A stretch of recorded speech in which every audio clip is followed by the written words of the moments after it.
신년 감사 예배를 드린 지가 엊그제 같은데 순식간에 시간이 흘러 어느덧 송년주의를 맞이하였습니다.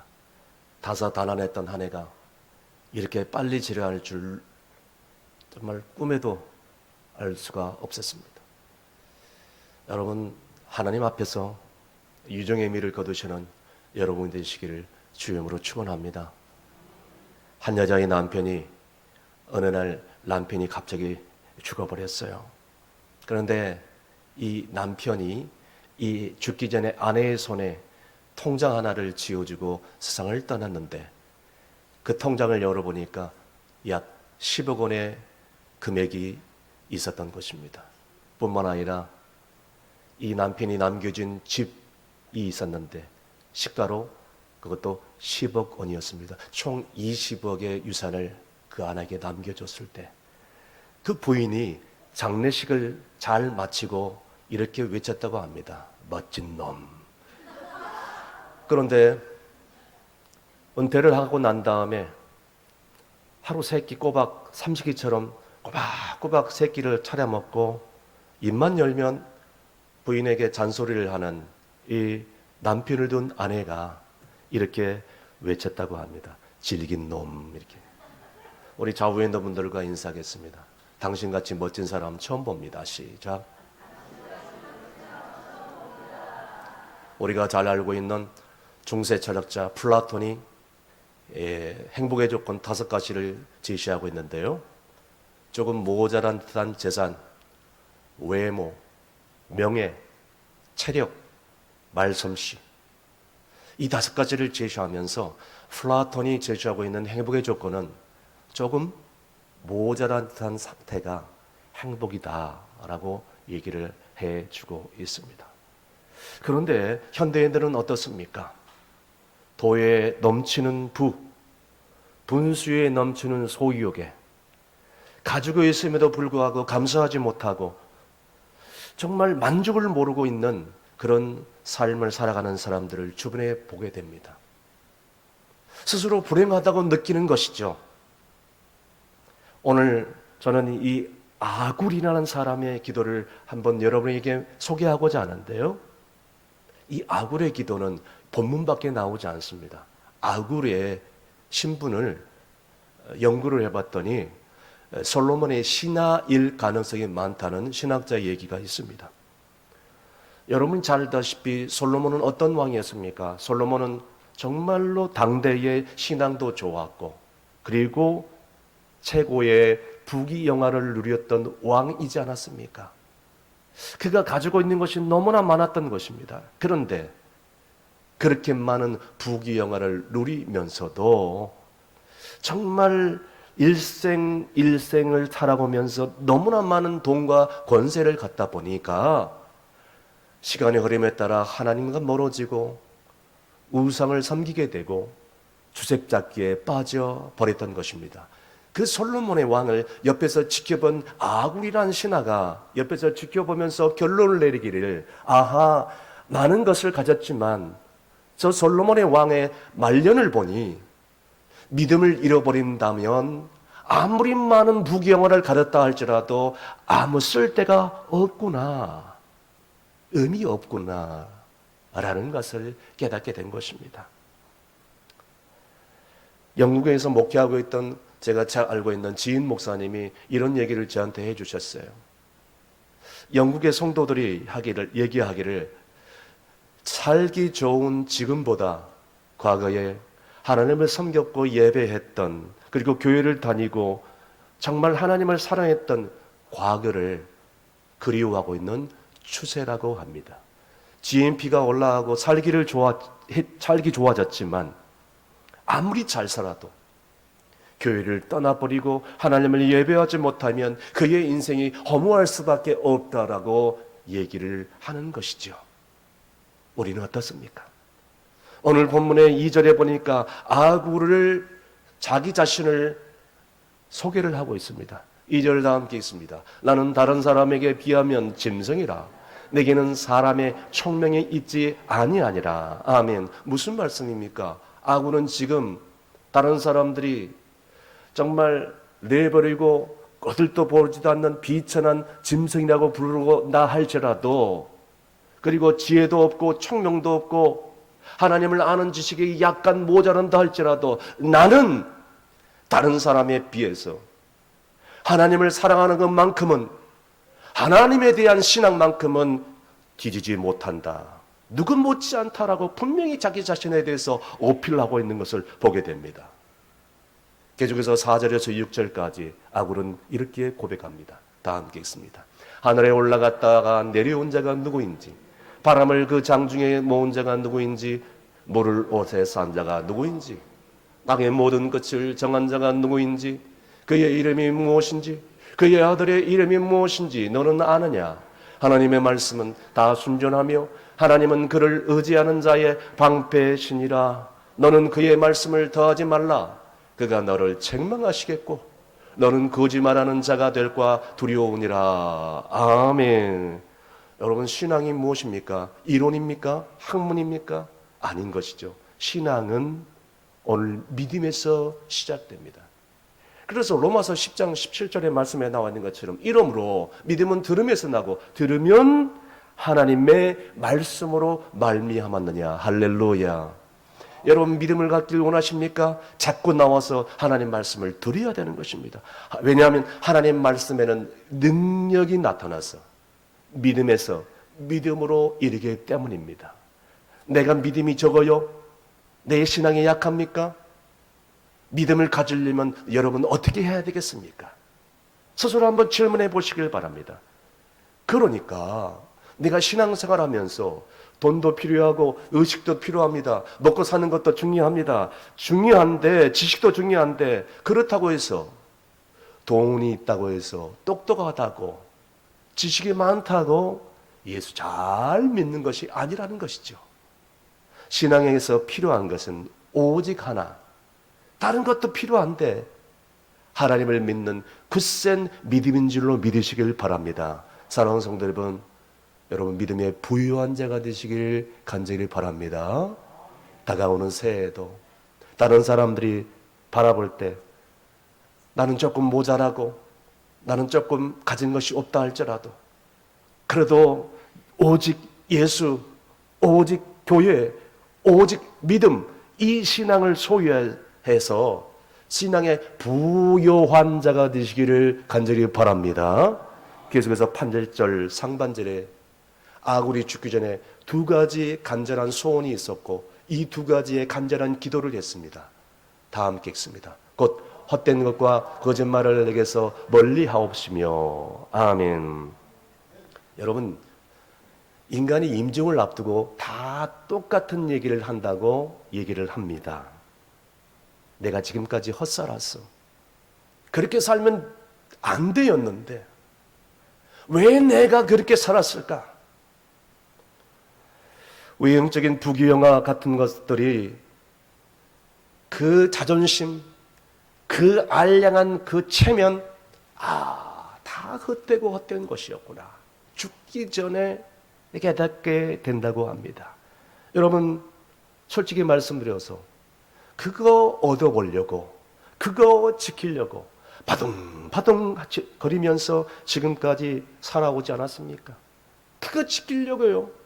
거짓말하면서 가면을 쓰고 살지는 않았습니까? 여러분 한번 스스로 질문해 보시길 바랍니다. 아굴은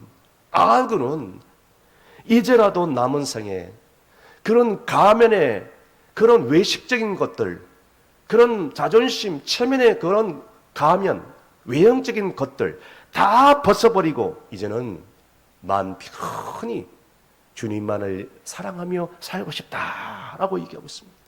사랑하는 성도 여러분, 지나간 것은 지나간 것으로 이제는 다가올 새해를 바라보면서 이제부터라도 내가 사람과 하나님 앞에 정직하게 살아야 되지 않겠습니까? 동의하시면 아멘 하시길 바랍니다. 6.25 전쟁 때 공산당에 들어와 가지고 사람들을 보이는 족족 이유 없이 죽이기를 시작하는데, 대학 나왔다고 죽이고, 또 안경 쓴 사람은 인텔리어라고 죽이고, 교회 다니는 사람, 예수 믿는 사람 죽이고, 특히 목사라고 하면 바로 죽여버리고, 영어하는 사람 바로 죽여버리고, 돈 많은 사람 바로 죽여버렸습니다. 이때 목사님 한 분이 공산당에 붙들려가지고 체포되었어요. 당신 직업이 뭐냐? 물어봅니다. 그 당시에 자기가 목사라고 얘기한다면 바로 총살당할 것이 뻔히 알기 때문입니다. 이거 솔직하게 얘기해야 되나 말아야 되나 순간적으로 고민한 거예요. 거짓말을 할까 말까. 그런데 목사님 역시 목사님이었어요. 죽으면 죽이려 하면서 나 목사요. 왜요? 그렇게 말하니까 바로 그냥 체포해가지고 데려가 본 거예요. 그리고 투옥을 시켜버립니다. 그런데 이게 웬일입니까? 밤중에 인민군 대위 하나가 조용히 와가지고 목사님 얘기합니다. 목사님, 저도 기독교인입니다. 목사님 고생 많이 하셨죠? 하면서 조용히 풀어주며 그 목사님이 그 죽음의 위기에서 살아났다는 것입니다. 할렐루야. 사랑하는 성도 여러분, 성도들이 정직으로 무장하면 손해볼 것 같죠? 그러나 하나님께서 정직하게 사는 성도들의 앞길을 열어주시고 필요에 따라 채워주시는 것을 바라볼 수 있기를 바랍니다. 그래서 에베소서 4장 25절 말씀에 뭐라고 나와 있습니까? 다 함께 읽습니다. 그런즉 거짓을 버리고 각각 그 이웃과 더불어 참된 것을 말하라. 이는 우리가 서로 지체가 됨이니라. 아멘. 여러분, 거짓은요 결코 하나님이 원하시는 방법이 될 수 없습니다. 순간에 모면해 보려고 임기응변식으로 한다 치면 여러분 나중에 큰 우려를 갖게 됩니다. 사랑하는 여러분, 새해에는 사람과 하나님 앞에 정직하게 서는 여러분이 되시길 간절히 바랍니다. 8절 하반절에 계속해서 아굴이 두 번째 기도를 하고 있습니다. 다 함께 읽습니다. 나를 가난하게도 마시오고 부하게도 마옵시고 오직 필요한 양식으로 나를 먹이시옵소서. 아멘. 여러분, 주님이 이런 말씀하셨죠. 내 보물이 있는 곳에 내 마음이 있느니라 라고 나와 있습니다. 이게 무슨 말씀입니까? 돈이 있는 곳에 내 진짜 믿음 신앙이 그곳에 있다는 것입니다. 여러분, 돈이 많다고 나쁜 짓을 한다거나 돈이 많다고 악한 사람이 아닙니다. 중요한 것은 부자가 나쁜 것이 아니라, 돈이 많은 것이 나쁜 것이 아니라 돈을 내가 어떻게 누구를 위해서 쓰느냐가 중요한 것이죠. 그래서 그 돈의 가치가 달라집니다. 그 사람의 인생의 삶이 달라지는 것이죠. 돈 자체가 나쁜 것은 아닙니다. 그렇다고 해서 소박하고 청렴하게 살기 위해서 무조건 가난해야 된다는 그런 것도 나쁜 논리죠. 가난하면 다 잘된 것입니까? 아니라는 것이죠. 부유해서 교만해지고 돈 때문에 죄를 짓는다면 그 돈은 그 사람에게 있어서 행복의 조건이 아니라 불행의 씨앗일 수밖에 없습니다. 바로 이런 이유 때문에 주님이 그렇게 말씀한 것이죠. 여러분 보십시오. 복권에 당첨난 뒤에 가정이 파산되어서 그 사람의 인생뿐만 아니라 주변에 있는 사람들이 고통으로 사는 경우가 얼마나 허다합니까? 이런 이유 때문에 이 물질이 상당히 중요하다는 것입니다. 그래서 주님이 뭐라고 얘기합니까? 부자가 천국에 들어가는 것이 낙타가 바늘기에 들어가는 것보다 더 어렵다. 동의하시면 아멘. 반대로 우리가 너무 가난해서 사는데 지장이 많아요. 그래서 너무너무 찌들리게 살다 보니까 불신자들에게 손 내밀어서 도와달라고 해요. 빌려달라고 해요. 너무너무 궁핍한데 불신자들에게 손을 내밀어요. 여러분, 이렇게 살면 하나님의 영광을 가릴 수도 있다는 것을 알아야죠. 은혜가 안 된다는 것을 우리는 알아야 된다는 것이죠. 그러므로 정당하게 땀 흘려 돈을 벌어서 부자 되기를 힘쓰고 궁핍하지 않도록 우리 모두가 힘쓸 수 있기를 간절히 바랍니다. 제가 존경하는 서울의 동안교회 담임을 했던 김동호 목사님 교회 이야기입니다. 설렁탕 집을 운영했던 그 집사님 한 분이 있었는데 어느 날 이 택배로 온 뼈를 가지고 설렁탕 국물을 내기 시작하는데 뽀얀 하얀 국물이 나와야 되는데 검정 국물이 나오기 시작합니다. 그래서 뼈를 배달해 줬던 그 사장님께 전화를 해봤어요. 왜 뽀얀 국물이 지금까지 나오는데 오늘 이렇게 검은정 국물이 나오냐고. 그 뼈를 공수해 줬던 사장님이 그렇게 얘기를 합니다. 아이고, 예, 죄송합니다. 딴 집에 갈 게 사장님께 갔네요. 오늘만 커피 프림 좀 타시고 그냥 대충대충 장사하시지요.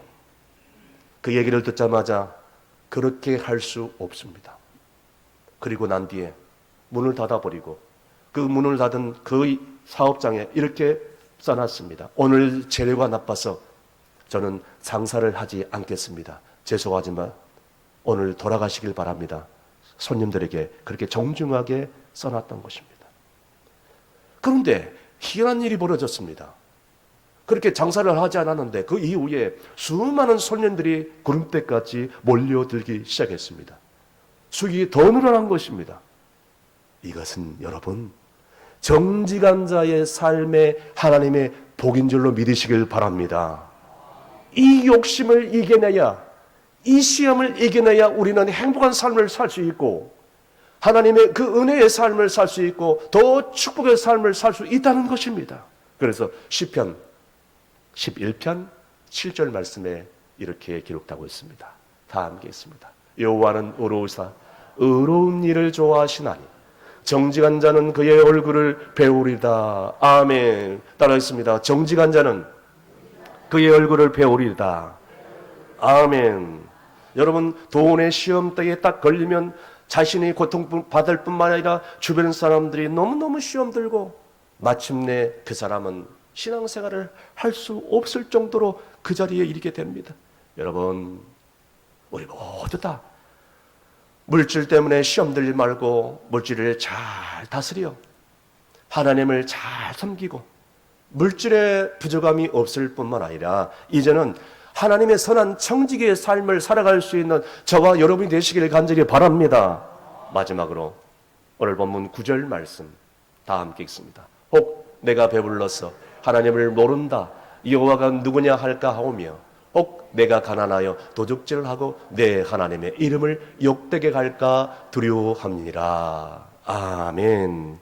여러분, 내가 찌들리게 궁핍하게 살지 않고 부자가 되어야 될 이유는 단 한 가지입니다.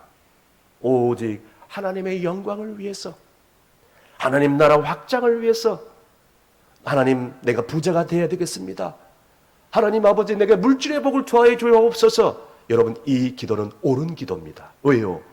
목적이 다르잖아요. 그런데 내가 부자가 되어야 되겠습니다.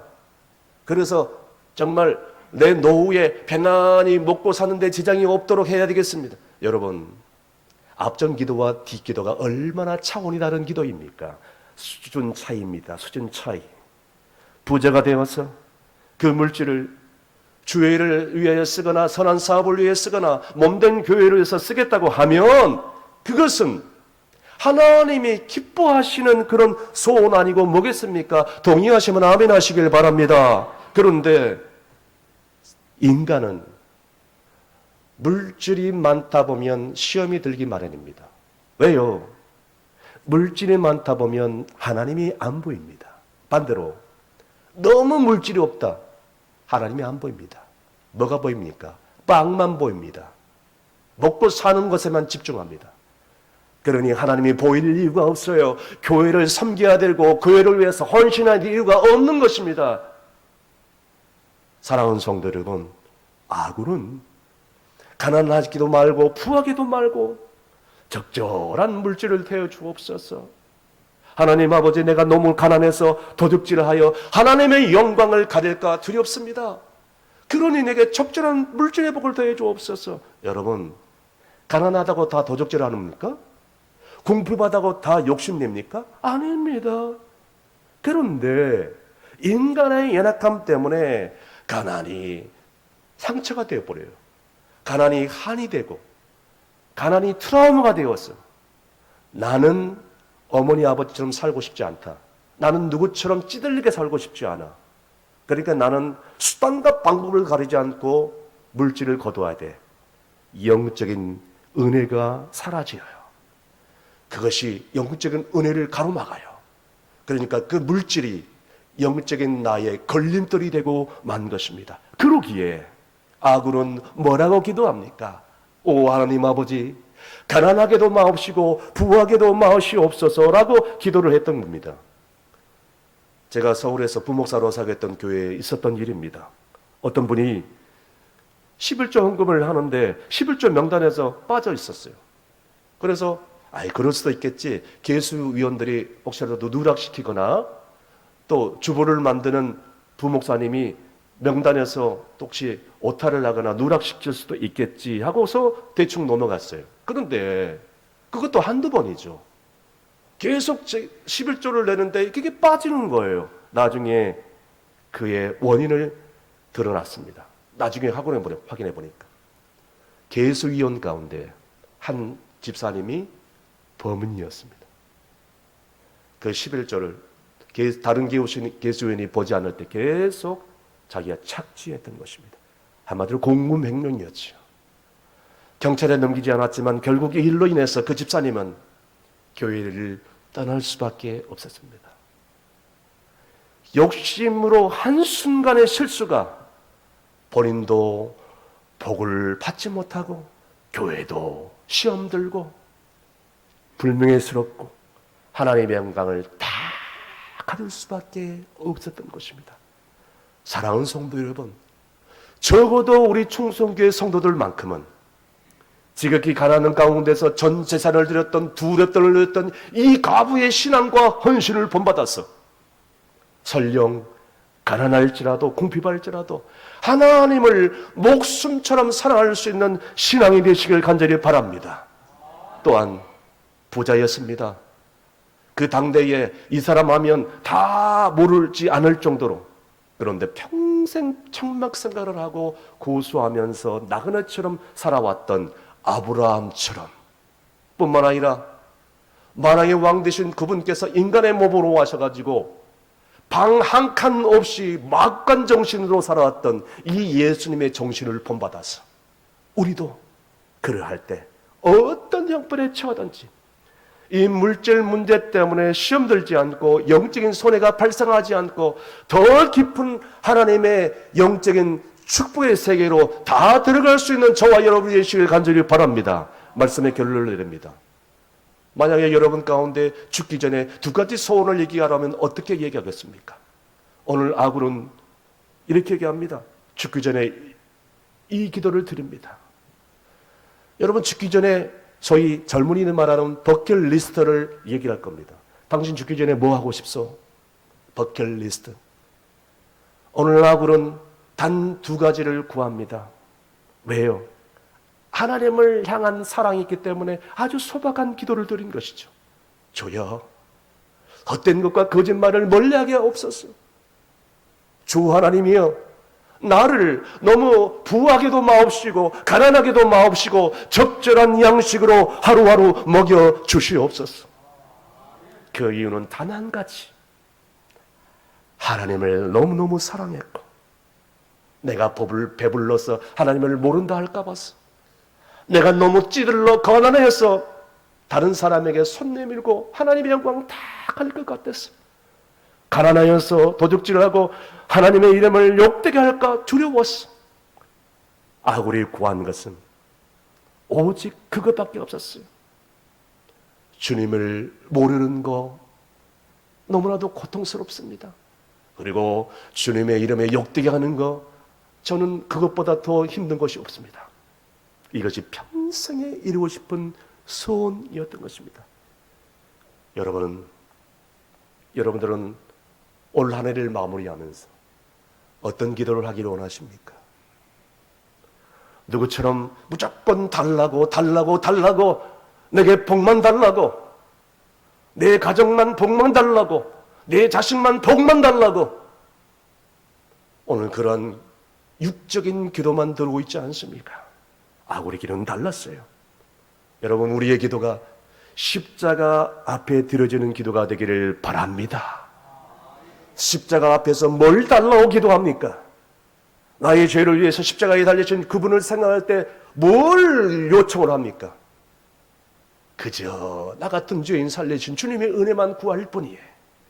그는 아굴은 거짓말하지 않고 전실하게 사는 것이 소원이었어요. 그리고 뿐만 아니라 하나님의 이름을 욕되게 하는 것이 참을 수 없었어요. 필요한 양식을 구하여 그렇게 기도한 그는 진실로 지자의 면이 틀림없어요.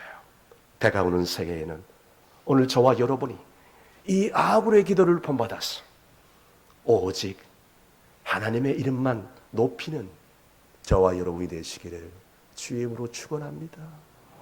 기도하시겠습니다.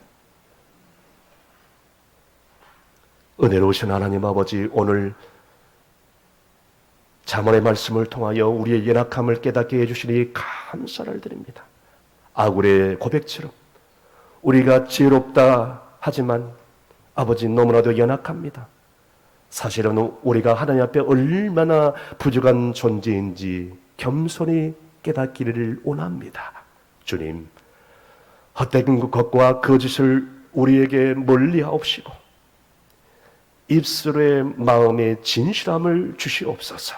다가오는 새해에는 사람과 하나님을 속이거나 스스로 속이지 않게 하시고 정직함으로 주님 앞에 서게 하여 주시옵소서. 또한 우리에게 가난도 부함도 아닌 오직 필요한 것 양식으로 우리를 먹여 주시옵소서. 나이가 들면 들수록 노욕에 사로잡히지 않게 도와주시고 더 지혜롭게 하여 주시고 더 겸손하게 해주시고 인생의 마지막까지 부끄러움 없게 살 수 있도록 도와주시어서 모든 영광 하나님께 올려드리는 우리 모두가 되게 해주시기를 간절히 바라옵고 예수님의 이름으로 기도합나이다. 아멘.